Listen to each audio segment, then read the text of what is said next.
Tuelekee kaunti namba 35 ambapo mwanamume mmoja amehukumiwa kifungo cha miaka 4 kwa kumshambulia mke wake wa zamani katika kaunti ya Kericho. Mwanamume huyo aliyemshambulia mke wake kando na barabara amepewa adhabu hiyo bila fursa ya kulipa faini.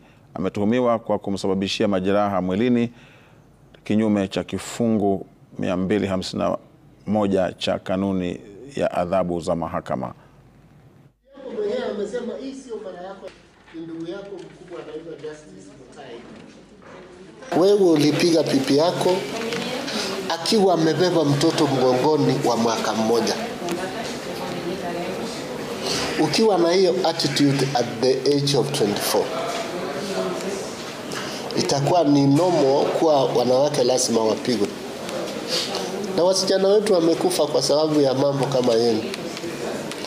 So wewe nitakufunga ikuwe funzo kwako na watu wale wengine wako na tabia kama hiyo, na nakufunga miaka 4 bila fine. Uko na haki ya kukata rufaa siku 14.